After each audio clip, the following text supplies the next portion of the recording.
Hi guys, just wanted to kind of do a little bit of an overview as to what we're going to be doing over the next 5 weeks. I would obviously much prefer to be working in the classroom with you and seeing your little faces. However, the way it's going to be is we're just going to do this week by week. We're going to have 5 different lessons and they're all going to be on the area of human resource management.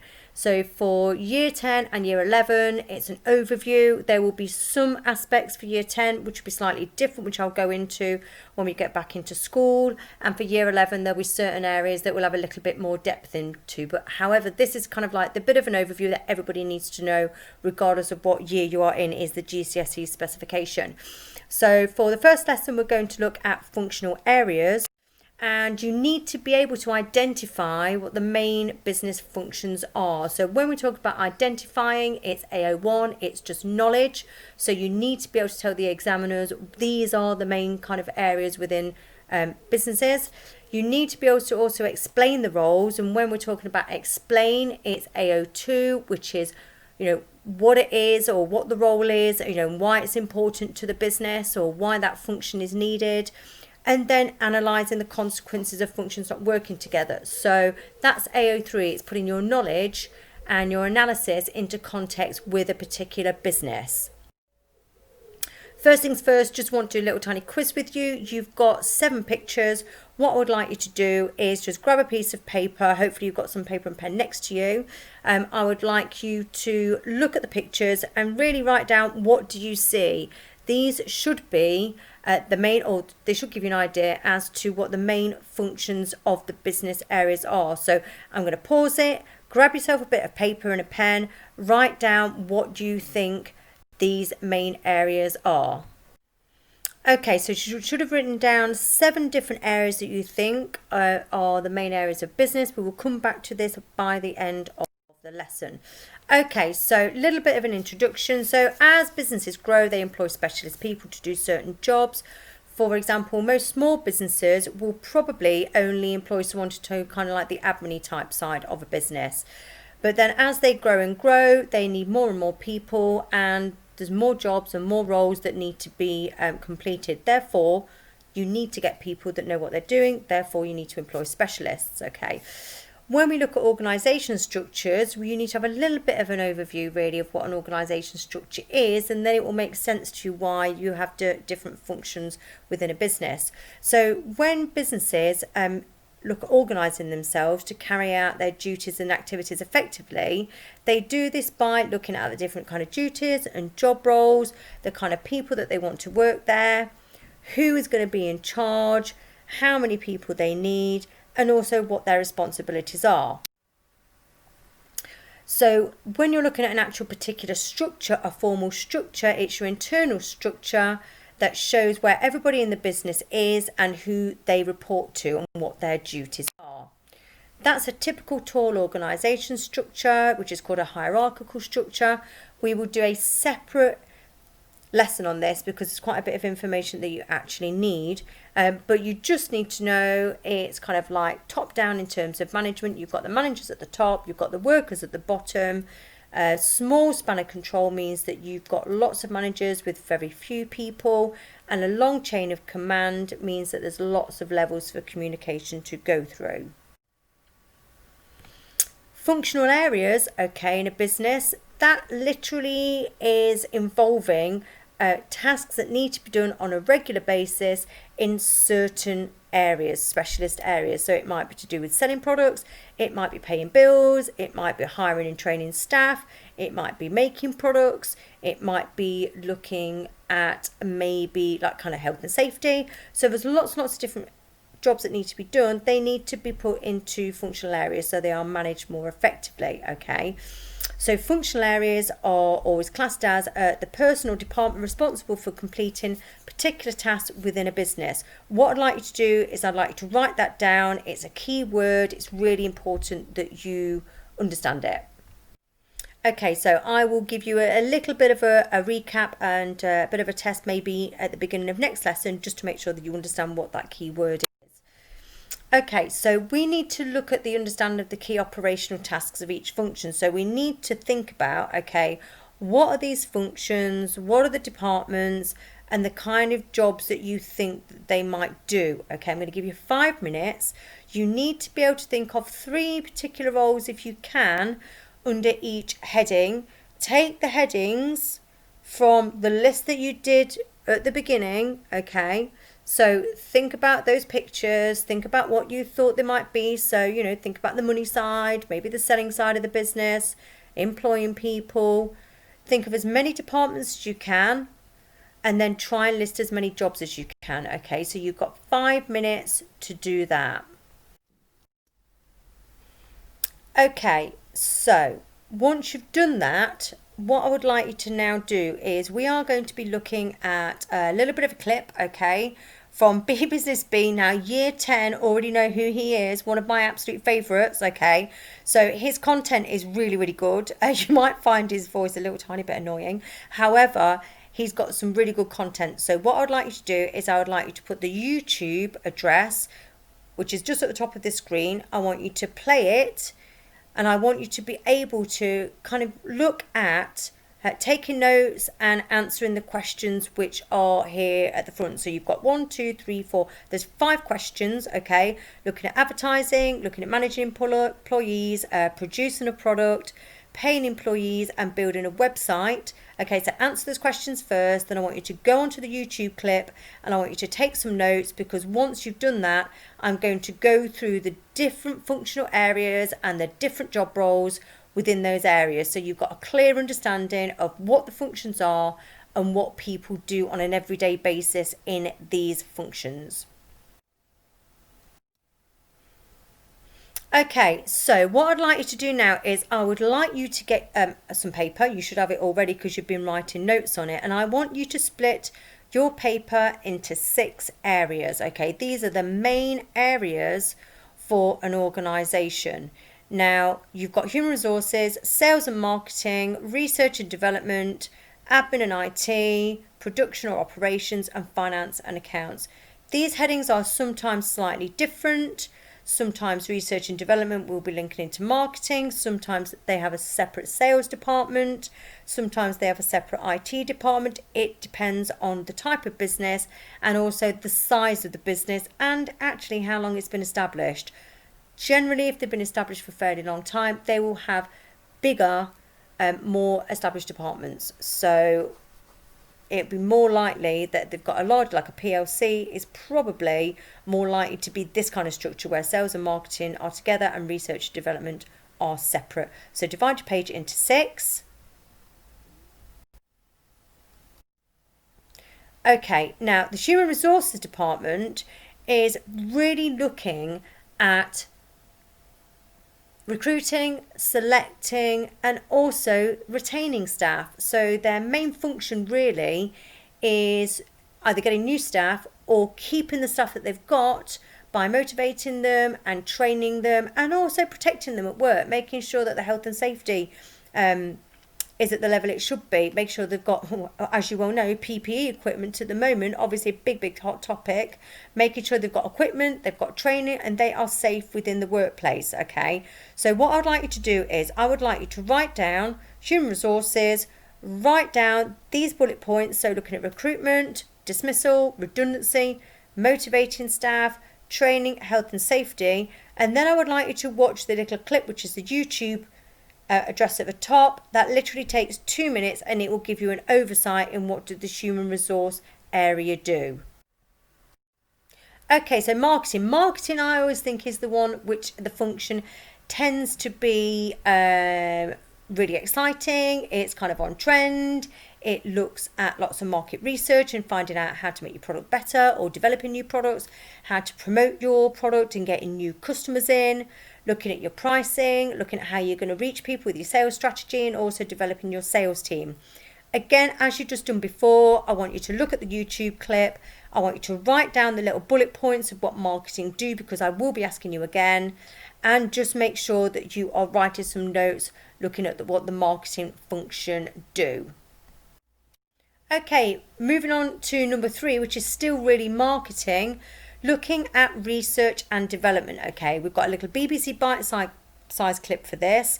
looking at really what marketing does. It's looking at the 4Ps. Now, if you've had me before at Business Studies, you probably would have heard the 4Ps before, which is price, product, place and promotion. This is what this particular area looks at, and looks at product testing, trying to make cost savings so it's cheaper for for the business, so they make more profit, and also for the customers. And also, I think maybe in here as well, you'd probably look at product development and improvements on looking at being more sustainable as well. So again, look at the little BBC bite-sized clip, write down these bullet points, and I'll come back to you in a second. Okay, number 4 is admin and IT. Now, administration are really kind of the backbones, and IT is the backbones of the business.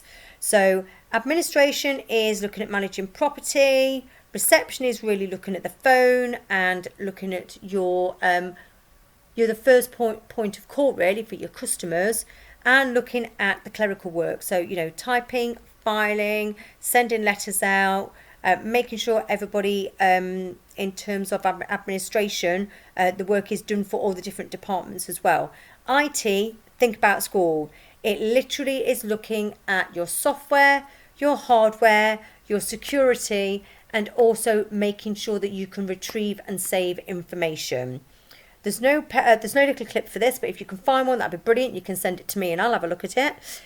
But make sure you write down these 3 particular points, okay?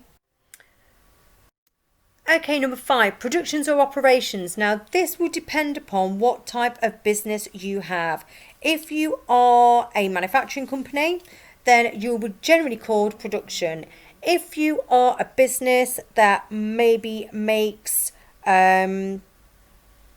component parts, again, it might be just called production.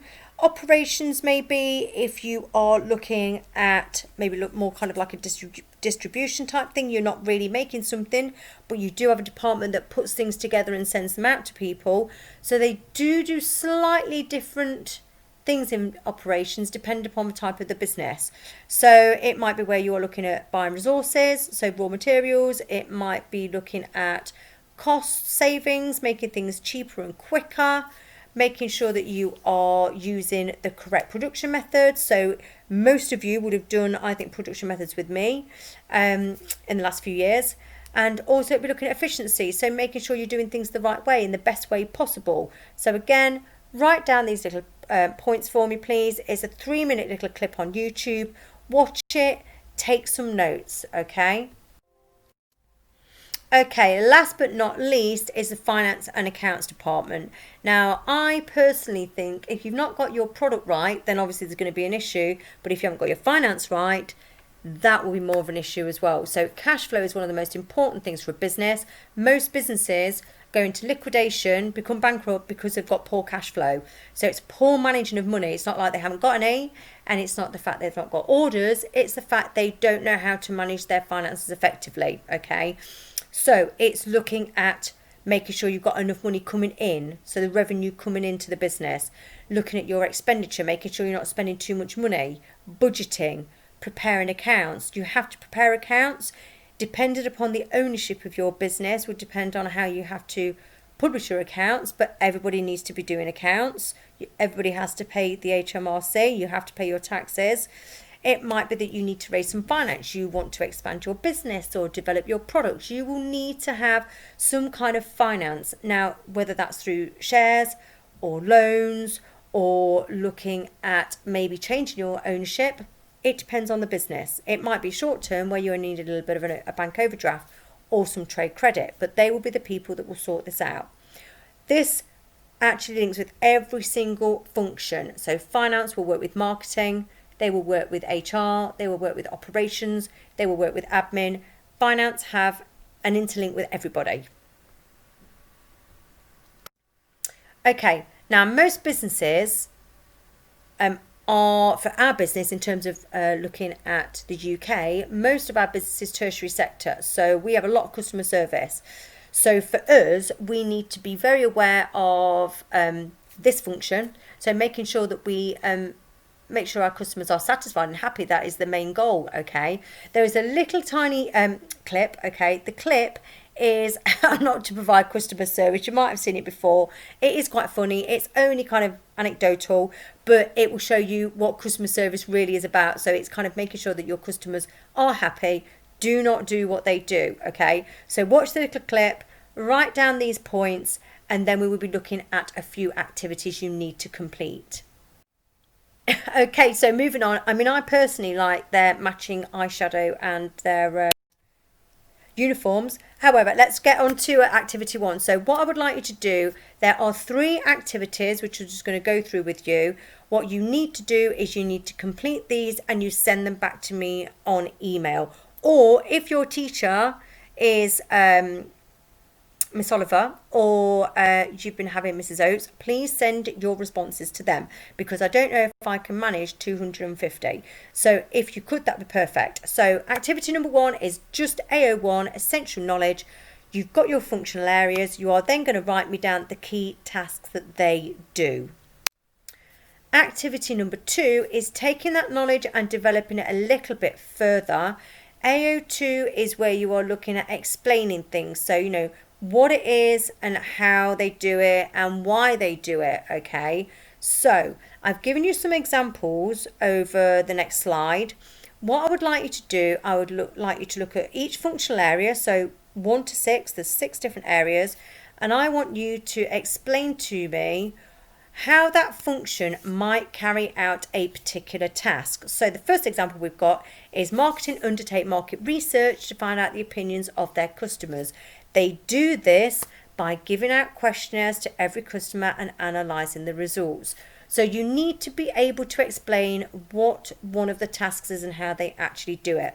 Again, you do it for every single one. I would like your responses sent back to me or your class teacher. Again, there's some more examples to help you. And activity 3, this is the last thing I want you to do. This is an exam question. It's been lifted out of an exam paper, and it will either be 4 or 6 marks. Oh, you can see a little bit, I should have a little space there, shouldn't I? We need to change that. So 4 or 6 marks, okay. Now it's asking you for 2 reasons. Don't give me 3 or 4 because you won't get any marks for it. 2 reasons, and you need to explain. Explaining is in 2 parts. You say what the reason is, and then you say why that functional area, why it's important for that functional area to do it. Okay, so why is it that they need to work together? So state and explain 2 reasons why it's important for the functional areas of a business to work together. So you need to give me 2 reasons, and if you wanted to kind of use an example to explain it, that's even better. Okay, so 2 reasons why it's really important for a functional area to work together. And then the last thing we need to really look at is looking at the consequences. So really, what happens if they don't work together? Because we know that sometimes some departments don't necessarily work that well. And if they don't, these are all the problems that kind of can occur. So we've got communication issues, we've got people doing too many jobs, things aren't being done at the right time with the coordination, people don't want to do it, they get a bit fed up, they get a bit bored, they're not motivated. Customer service is really bad, inefficient, which can lose customers. Remember, people are more than happy to give bad press rather than good press. If we don't manage our cash flow, it's poor cash flow, and then we have lots of issues with not being able to do the task completed on time and coordinating things together because we've not got the money to do it. Recruitment issues because people don't want to work for you or don't want to stay working for you as well. Making sure that the job is getting done properly, so avoiding repetition. So, you know, the consequence if they don't do it, you know, people are going to keep doing things and maybe not doing them very well either. And also, we might have an issue. The consequence could be that actually profits are down, people don't want to be shareholders anymore, and actually it becomes kind of like a multiplier effect, really. It just gets worse and worse. So you need to write those down as well, please. And then actually moving on from the last thing, once you've written those down, there is an exam question which I only really want year 10s to do. I want you guys that are year 9 going into year 10, I would like you to read it and look at the structure and see how you gain your marks. Year 10 going into year 11, I actually want you, it's number 4, looking at this point here, it's evaluating the consequences. We're going to be looking at boots, okay? So we've done 1 and 2. Number 3 you've just done in terms of looking at that particular exam question, which is 4 to 6 marks. Number 4, Evaluation. Okay, this is going to be a 10 mark question. If you're in year 11, you know this, you're going to get a 10 mark, could be a 9 mark, could be a 12 mark. Okay, so what I'm wanting you to do is you've got to tell me, looking at the information on the next slides about Boots, you know, what is going to happen, what the consequences are going to be if Boots aren't operating efficiently. Okay, so the functions aren't working efficiently together, and you're going to use Boots, and if you go through, here is the information, I want you to look at it, and then I want you to plan your answer for your 10 mark answers. You've done this before. If you're year 9, I just really want you to read it through, okay, and just get a feel for how we do this. So all I'd like to say is thank you very much. I really hope you've kind of enjoyed doing a bit more of a hands-on lesson. If you've got any feedback, please just email me. Please send your work in. It's really important that I can monitor how you're getting on. And if you get stuck, obviously email me and I will be available to answer any questions. Please take care and stay safe. Thank you.